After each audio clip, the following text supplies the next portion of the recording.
माँ सरस्वती की साधना में लीन विद्यार्थी रूपी समस्त साधकों को मेरा सादर नमन। आज हम जिस कहानी को पढ़ने जा रहे हैं उसका नाम है जूझ, जो कि कक्षा 12वीं की पुस्तक वितान में संकलित है। तो सबसे पहले आइए हम सर्वप्रथम जूझ के लेखक का साहित्यिक व जीवन परिचय जानें।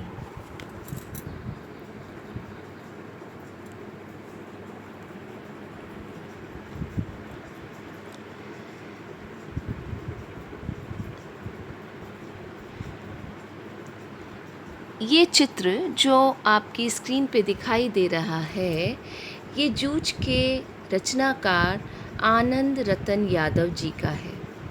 आनंद रतन यादव मराठी भाषा के विख्यात साहित्यकार हैं। इनका जन्म 30 नवंबर 1935 को कागल, कोल्हापुर, महाराष्ट्र में हुआ। इनका मूल नाम रत्नापा जकाते था।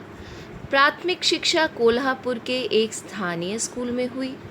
इन्होंने उच्च शिक्षा सावित्रीबाई फुले पुणे यूनिवर्सिटी से प्राप्त की।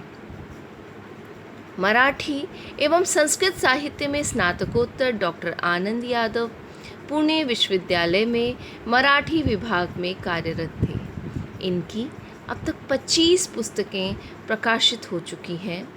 उपन्यास के अतिरिक्त कविता संग्रह, समालोचनात्मक निबंध आदि पुस्तकें भी प्रकाशित हुई हैं। भारतीय ज्ञानपीठ से प्रकाशित नटरंग हिंदी पाठकों में भी काफ़ी चर्चित हुआ। इस पर बनी मराठी फिल्म अत्यधिक प्रसिद्ध हुई।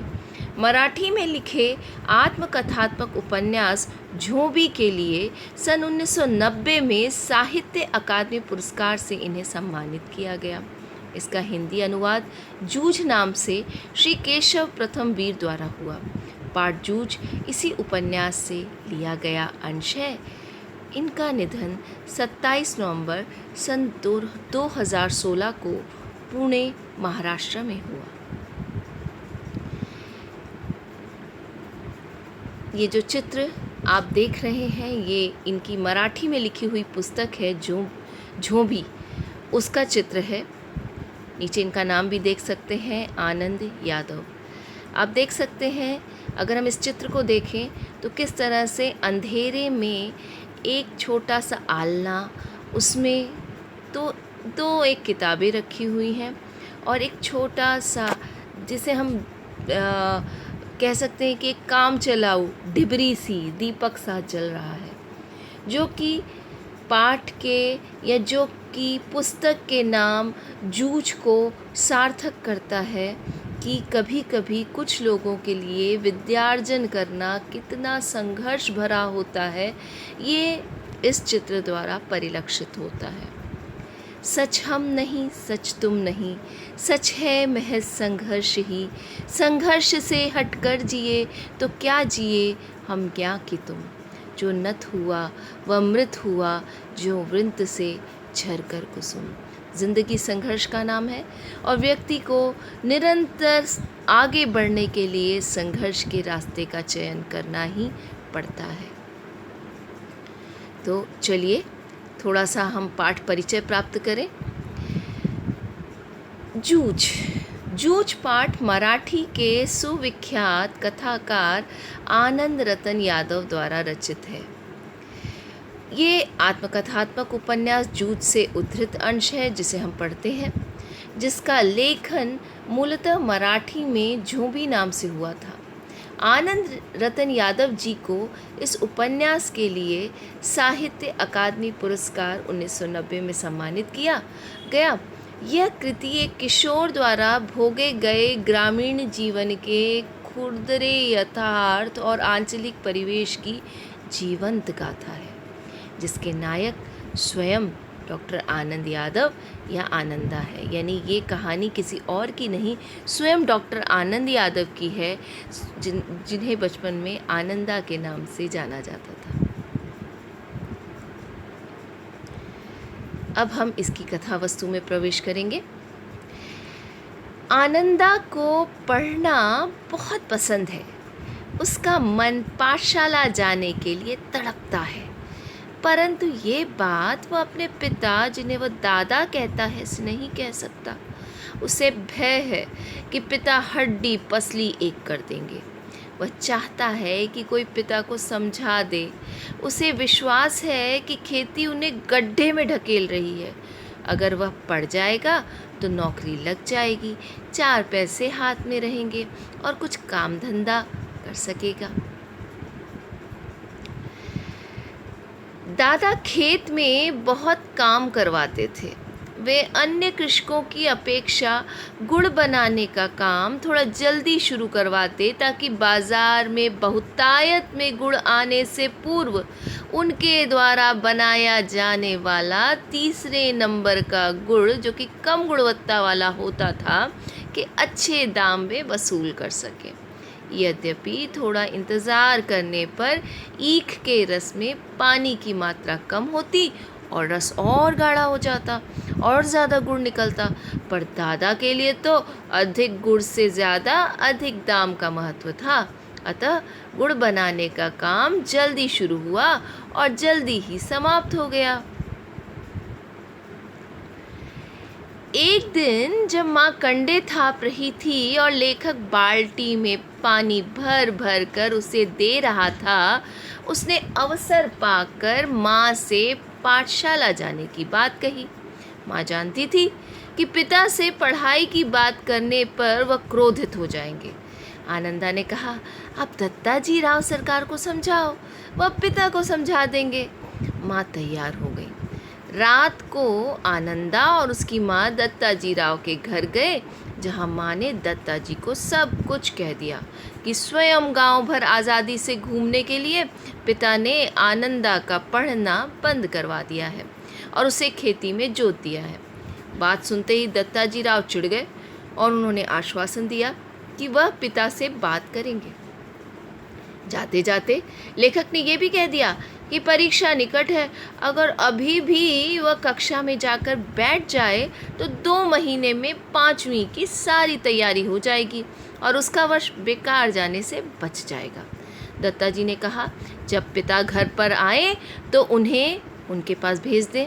हमने दत्ताजी से कहा कि वे पिता को ना बताएं कि हमने उनसे ये बात कही है। दत्ताजी ने लेखक से कहा कि पिता के सामने जो भी वे पूछेंगे उसका जवाब वह निडर होकर देगा। एक घंटे बाद जब पिता घर पर आए तो माँ ने कहा, साग भाजी देने देसाई सरकार के यहाँ गई थी तो उन्होंने कहा कि बहुत दिनों से तुम वहाँ नहीं गए, खेत से वापस लौटने पर तुम्हें वहाँ भेज दूँ। पिता के लिए दत्ताजी राव का बुलावा सम्मान की बात थी, इसलिए वह उनके घर जाने के लिए तुरंत तैयार हो गए। आधा घंटा बीतने पर माँ ने आनंदा को भी भोजन के संदेश के साथ पीछे भेजा, जैसा कि पहले ही तय हुआ था। वहाँ दत्ताजी राव ने आनंदा की पढ़ाई की बात छेड़ी, जो कि स्वाभाविक है, ये बात होनी ही थी, और दादा के सभी तर्कों को काटते हुए अगली सुबह से उसे पाठशाला भेजने की बात कही। दत्ताजी के क्रोध करने पर कि अगर पिता पाठशाला नहीं भेजे तो मेरे पास चले आना, पिता ने कहा, नहीं, वह तो इसे गलत आदतें पड़ गई थी, इसलिए मैंने पाठशाला से निकाल लिया। कभी कंडे बेचता, कभी चारा बेचता, कभी सिनेमा देखता, कभी खेलने जाता था। दत्ताजी के पूछने पर लेखक ने भी झूठ सच मिलाकर अपनी बात कही। तब दत्ताजी ने कहा, उसे ये सब बंद करना होगा और सिर्फ पढ़ाई में मन लगाना होगा। दत्ताजी के पूछने पर कि कभी वह फेल हुआ है, लेखक ने जवाब दिया, नहीं, बस पढ़ाई बंद करा दी गई है, फेल तो कभी नहीं हुआ। दत्ताजी ने फिर लेखक को जाने को कहा और पीछे से पिता को समझाया कि बच्चा है, अगर एक आध बार सिनेमा चला गया या खेलने चला गया तो इस बात पर उसका पढ़ना लिखना बंद कर देना सही नहीं। खाना खाते खाते दादा ने वचन लिया कि पाठशाला तो 11 बजे होती है, इसलिए दिन निकलते ही वह बस्ता लेकर खेत पर आएगा, खेत पर काम करके सीधे पाठशाला जाएगा और पाठशाला से वापस आकर घर पर बस्ता रखकर सीधे खेत पर आकर घंटा भर ढोर चराएगा, और खेत पर कभी ज़्यादा काम हुआ तो गैर हाजिरी भी लगानी होगी। आनंदा प्रसन्न था कि 11 से 5 तक खेती के काम से उसे छुटकारा मिल गया था। यद्यपि उसके जीवन से मुश्किलें टली नहीं थीं, पर उन मुश्किलों को वह मज़े से सहन कर लेता था। कम से कम गर्मी की दोपहर की कड़क धूप से उसे छुटकारा मिल गया था। 5वीं की कक्षा में उसे नाम लिखवाना नहीं पड़ा। 5वीं ना पास की टिप्पणी के साथ उसका नाम रजिस्टर में लिखा रह गया था। कक्षा का प्रथम दिन यद्यपि इतना उत्साहजनक नहीं था। 2 लड़कों को छोड़ सब लड़के नए, कम उम्र के थे, जिन्हें लेखक कम अक्ल का मानता था। वह एक अपरिचित के समान पुरानी कॉपियों की पोटली लिए बेंच के कोने में बैठा रहा। एक शरारती लड़के ने उसका मजाक उड़ाने का भी प्रयास किया, क्योंकि उसने सबसे अलग मटमैली धोती और गमछा पहन रखा था। उसने आनंदा का गमछा छीनकर हंसी मजाक में मास्टर की टेबल पर रख दिया।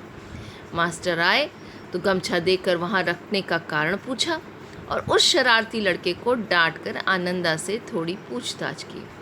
फिर वामन पंडित की कविता पढ़ाने लगे।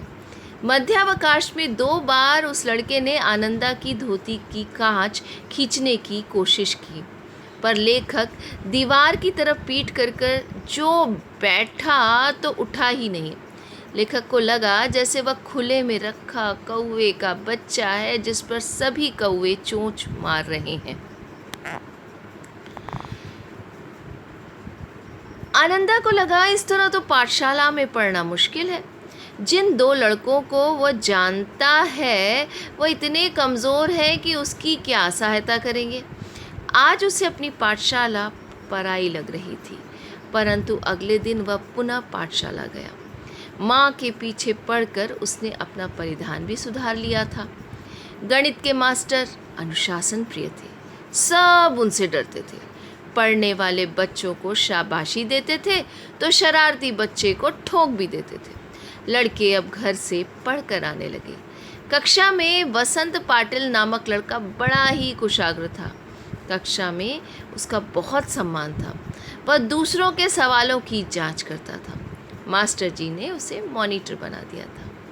उस लड़के से प्रेरित होने तथा स्वयं के बड़ा होने के एहसास से आनंदा पढ़ाई में ध्यान देने लगा।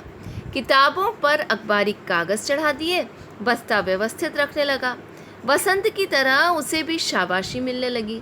मन की एकाग्रता के कारण गणित झटपट समझ में आने लगा और सवाल सही होने लगे। मास्टर उसे आनंदा कहने लगे। इससे पहले कभी कभार माँ आनंदा कहती थी। सौंदलगेकर बड़ी तन्मयता से तथा रोचक ढंग से मराठी पढ़ाते थे। सुरीला गला, बढ़िया छंद, लय, गति, ताल व अभिनय से मिलकर मनमोहक ढंग से कविता गाकर प्रस्तुत करते। अन्य कवियों की कविताएं सुनाते, मुलाकात के किस्से सुनाते, स्वयं कविता लिखते और अपनी कविता भी सुना दिया करते थे। आनंदा पूरे मनोयोग से इसका रसास्वादन करता। खेत पर पानी लगाते, पशु चराते, मास्टर के अनुसार ही खुले गले से कविताएं गाता, अर्थों से खेलता, अभिनय करता था। अब उसे अकेले रहना अच्छा लगता। अकेले में वह गा सकता था, नाच भी सकता था। अनेक कविताओं का उसने अपने तरीके से गाना शुरू किया। चांद रात पसरिते कविता उसने केशव करनी जाति में गाई और मास्टर जी को भी सुनाई। उस कविता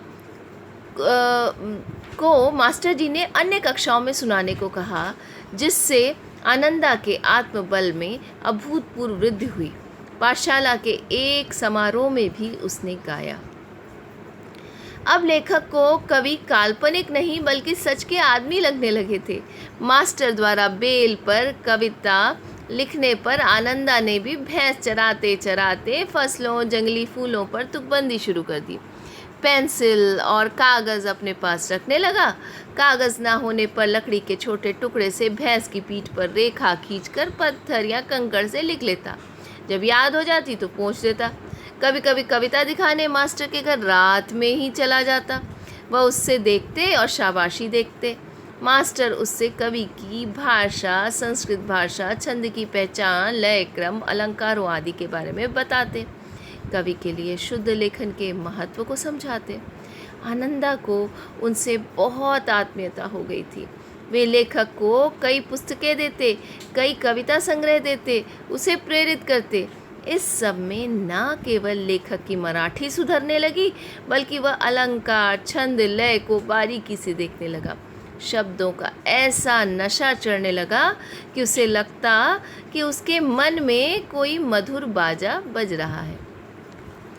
तो ये थी कहानी आनंदा की, एक साधारण से ग्रामीण बच्चे का संघर्ष शिक्षा के लिए, और किस तरह से एक शिक्षक की प्रेरणा जो है उसे तराश कर हीरा बना देती है। ये कहानी उसी को परिलक्षित करती है कि ये कहानी है आनंदा के आनंद रतन यादव बनने की कहानी, एक साहित्यकार बनने की कहानी।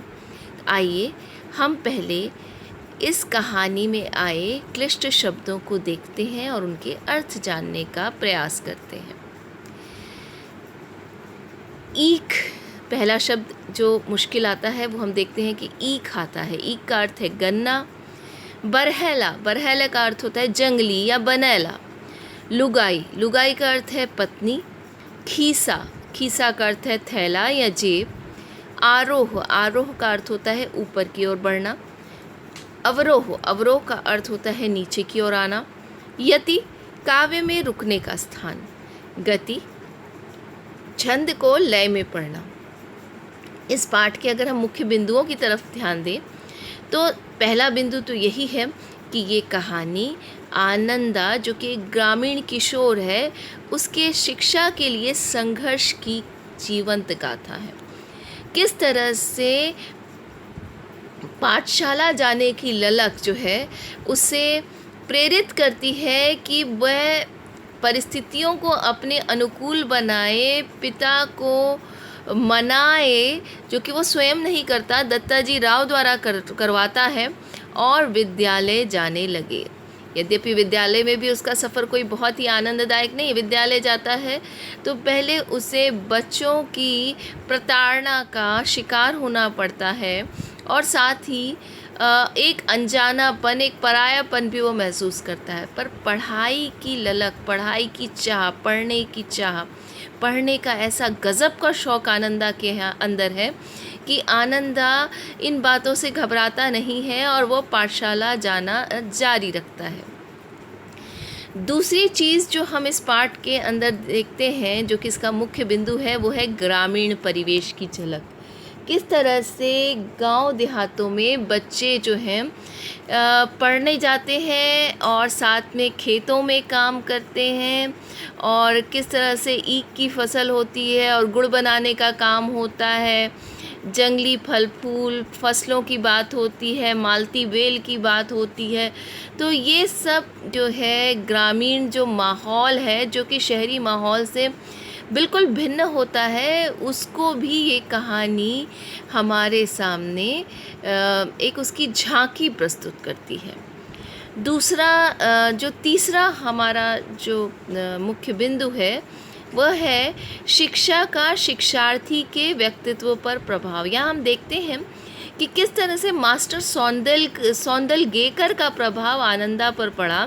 मास्टर सौंदलगेकर एक बेहतरीन शिक्षक हैं और वो बहुत ही खूबसूरती से, पूरी रोचकता के साथ बच्चों को कविता पढ़ाते हैं, मराठी पढ़ाते हैं, उनको कविता की बारीकियों से परिचित कराते हैं, और उनका जो पढ़ाने का अंदाज़ है इतना सुंदर है, इतना मनोरम है कि आनंदा जो है वो बिल्कुल उनकी तरफ आकर्षित हो जाता है, उनसे प्रभावित हो जाता है और उसके मन में ये इच्छा जागती है कि जैसी कविताएं मास्टर सौंदलगेकर करते हैं, जिस तरह से वो कविताओं को आनंदपूर्वक गाते हैं, उसी तरह वह भी कविताओं की रचना करे और उन्हें गाए।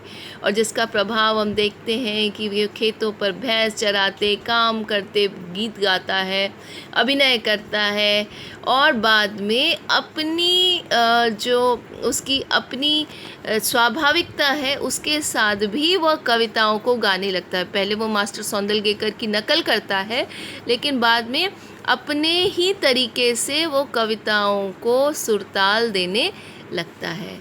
तो इस तरह से एक बेहतरीन शिक्षक का शिक्षार्थी पर क्या गज़ब का प्रभाव होता है, क्या सुंदर प्रभाव होता है, किस तरह से शिक्षक में शिक्षार्थी के व्यक्तित्व को तराशने की अद्भुत क्षमता होती है, वो हम इस कहानी में देखते हैं। जो चौथी बात इस कहानी में आई है वह है लगन और परिश्रम द्वारा सफलता की प्राप्ति। ये कहानी एक प्रेरणा है। ये कहानी पढ़ने वालों को पाठकों को ये सीख देती है, ये सबक देती है कि लगन और परिश्रम द्वारा किसी भी मंजिल को प्राप्त किया जा सकता है। क्योंकि लगन और परिश्रम के कारण ही उस आनंदा के जीवन में एक घड़ी आती है जब उसे लगता है कि कवि जो है काल्पनिक आदमी नहीं है, अर्थात पहले उसे कवि बनना एक असंभव सा कार्य लगता था, इस ज़मीन का कार्य नहीं लगता था। तो ऐसा हमारे जीवन में भी होता है। जब हम अपने लक्ष्यों को देखते हैं तो कई बार हमें लक्ष्य जो है बड़े असंभव से प्रतीत होते हैं, लेकिन अगर व्यक्ति ठान ले और लगन और परिश्रम के साथ लगातार कार्य करता रहे और हर कार्य में उसका ध्यान अपने लक्ष्य की ओर ही लगा रहे, तो ऐसा क्या है जो वह हासिल नहीं कर सकता। ये कहानी इस बिंदु को भी हमारे समक्ष लाती है। ग्रामीण और गरीब बच्चों की स्थिति और उनका शिक्षा का अधिकार, ये बिंदु भी इस पाठ में हमारे सामने आता है कि गांव में और गरीब बच्चों की जो स्थिति है, सिर्फ गांव में ही नहीं बल्कि शहरों में भी जो गरीब बच्चों की स्थिति है बड़ी ही बहुत ही दुखद है।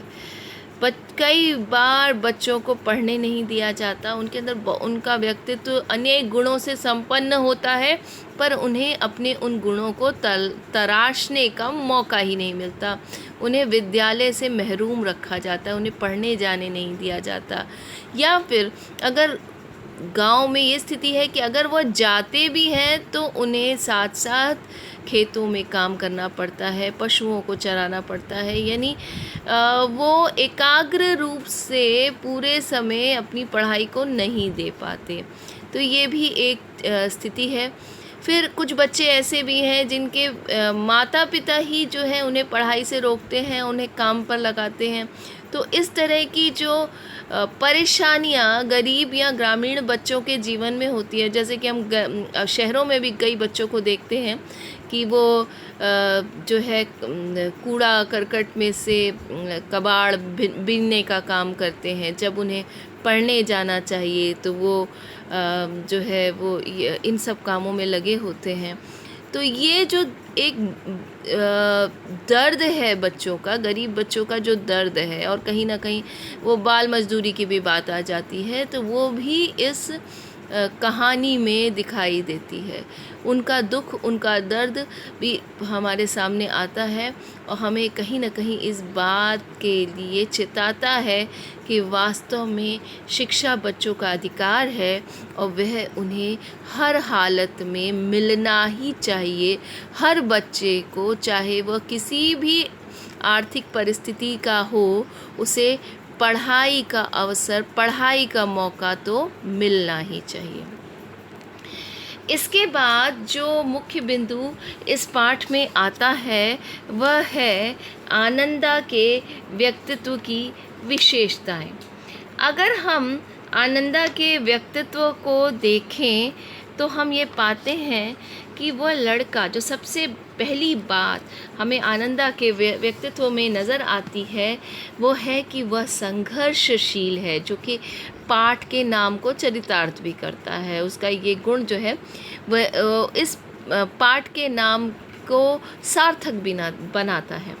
तो वह संघर्षशील है, वह जो है उसमें हार ना मानने की एक अद्भुत विशेषता हमें देखने को मिलती है। वह एकाग्र उसमें एक गज़ब की एकाग्रता है, उसमें सीखने की ललक है, उसमें परिस्थितियों के खिलाफ जाके लगातार अपने कार्य को करते रहने की, अपने लक्ष्य को पाने की एक अद्भुत विशेषता हम उसके अंदर देखते हैं। वह जीवन में आगे बढ़ना चाहता है, वह हम कह सकते हैं कि वो प्रगतिवादी है, गतिशीलता उसके अंदर हमें एक नज़र आती है, और परिस्थितियों को बदलने का जो एक हम देख सकते हैं कि एक उसके अंदर एक बौद्धिकता है, एक सोच है, एक समझ है, वो अपनी परिस्थितियों के हल ढूंढ लेता है। ये भी हम आनंदा के अंदर पाते हैं। और आनंदा जो है मेधावी तो है ही, कुशाग्र तो है ही, लेकिन ये विशेषताएं भी आनंदा के व्यक्तित्व को और भी चमक देती हैं। इसके साथ अगर हम मास्टर सौंदलगेकर को देखें तो मास्टर सौंदलगेकर मराठी के मास्टर हैं और वे कविता के अध्यापन से जुड़े रहते हैं, या हम कह सकते हैं कि मराठी भाषा पढ़ाते हैं, इसलिए कविता भी पढ़ाते हैं। लेकिन जब वे कविता पढ़ाते हैं तो बच्चे मुग्ध हो जाते हैं, ताल, छंद, लय, गति, यति का पूरा वो ध्यान रखते हैं, और उनके अंदर जो है उनमें एक सिखाने की एक चाह है। बच्चों के अंदर जो उनके गुण हैं उसको निकालना, उसको उभारना, उसे तराशना, ये हम सौंदलगेकर के अंदर देखते हैं। जब भी आनंदा रात बेवक्त भी उनके घर चला जाता है अपनी कविताएं दिखाने, लेकिन वो उसे हतोत्साहित नहीं करते, बल्कि उसे शाबाशी देते हैं, उसका उत्साहवर्धन करते हैं, उसे और भी ज़्यादा ज्ञान देते हैं। तो एक सच्चा शिक्षक हमें मास्टर सौंदलगेकर के अंदर दिखता है, जो कि शिक्षा के कार्य की ओर पूरी तरह से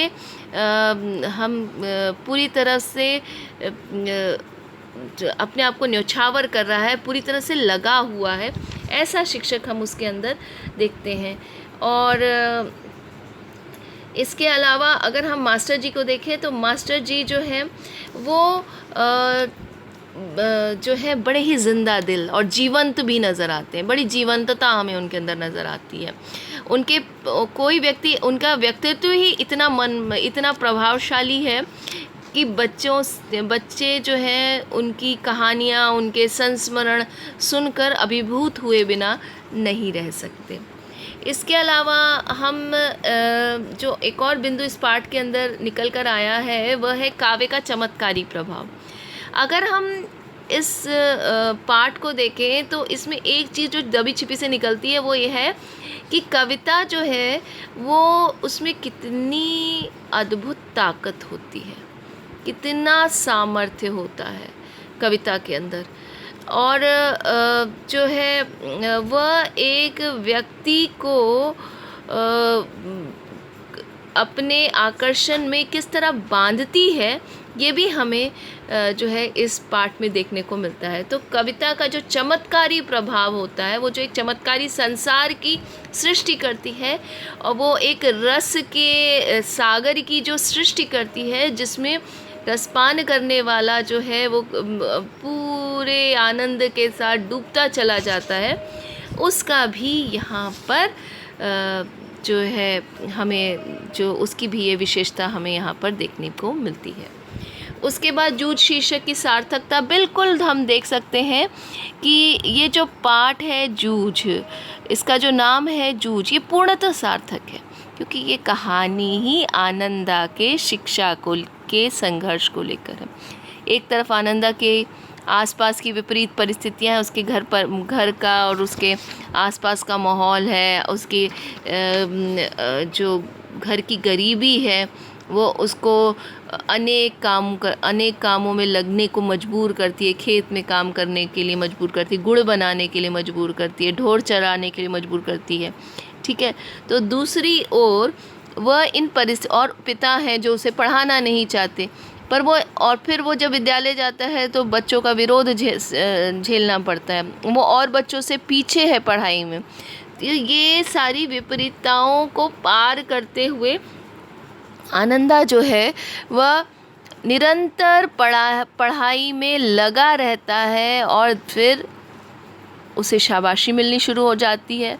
वो कविता रचने लगता है, कविता में अच्छा ज्ञान हासिल कर लेता है और एक बड़ा होकर एक महान साहित्यकार बनता है। तो ये कहानी जो है पूरी तरह से एक साधारण से ग्रामीण बच्चे के शिक्षा को लेकर संघर्ष की कहानी है, एक जीवंत कहानी है। इसलिए इस कहानी का जो शीर्षक है जूझ, वह पूरी तरह से सार्थक है। जहाँ तक इस कहानी के संदेश की बात है तो कहानी का संदेश यही है कि अगर हम पूरी लगन के साथ, पूरे परिश्रम के साथ किसी उद्देश्य के पीछे पड़ जाएं तो चाहे कितनी भी विपरीतताएं हों, कितनी भी विपरीत परिस्थितियां हों, हम उस पर विजय हासिल कर सकते हैं। हम अपने मनचाहे लक्ष्य की प्राप्ति कर सकते हैं। ये तो इस कहानी का सबसे बड़ा संदेश है। लेकिन कहानी के और भी संदेश हैं, इसमें कई संदेश ऐसे छुपे हुए हैं छोटे छोटे, जो कि ऊपर के मुख्य बिंदुओं से जुड़े हैं, जिन्हें हर व्यक्ति अपने हिसाब से ग्रहण कर सकता है। जैसे बच्चों को शिक्षा का अधिकार मिलना ही चाहिए, और जैसे कि शिक्षक द्वारा अपने कार्य को पूरे ईमानदारी के साथ किया जाना चाहिए, शिक्षार्थी को ज्ञानार्जन के कार्य को पूरी तन्मयता से, पूरे मनोयोग से करना चाहिए। ये छोटे छोटे संदेश हैं। और काव्य की भी बात आ जाती है कि काव्य एक अनूठी चीज़ है। वह जो है एक व्यक्ति को जो है उसको काव्य की दुनिया में प्रवेश करके साहित्यकार बन सकते। तो छोटी छोटी बातें हर कोई अपने हिसाब से ले सकता है। किसी की अगर काव्य में रुचि है तो वो इस संदेश को ग्रहण कर सकता है कि अगर वो प्रयास करे तो आनंदा की तरह, अगर आनंदा एक साहित्यकार बन सकता है तो वो भी बन सकता है। यानी घूम फिर कर सारी बातें ये आती हैं कि एक तो बच्चों को, समस्त बच्चों को शिक्षा का अधिकार मिलना चाहिए, पढ़ना उनके लिए किस पाठशालाओं के दरवाज़े खुले होने चाहिए, उनके पास वो मुनासिब परिस्थितियाँ होनी चाहिए कि वो विद्यालय जाएं। और दूसरी बात जो इसमें सबसे बड़ी, जो कि पहली ही है वास्तव में, कि हम अपनी लगन द्वारा, अपने परिश्रम द्वारा, अपनी मेहनत द्वारा हम किसी भी लक्ष्य की प्राप्ति कर सकते हैं। संघर्ष जीवन का सत्य है, लेकिन संघर्ष ही है जो व्यक्ति को हीरा बनाता है। यही संदेश जूझ कहानी हमें देती है। तो आज के लिए बस इतना ही। फिर हम मिलेंगे किसी और कथा के साथ, किसी और कहानी के साथ या कविता के साथ। तब तक के लिए सब स्वस्थ रहें, सुरक्षित रहें। धन्यवाद।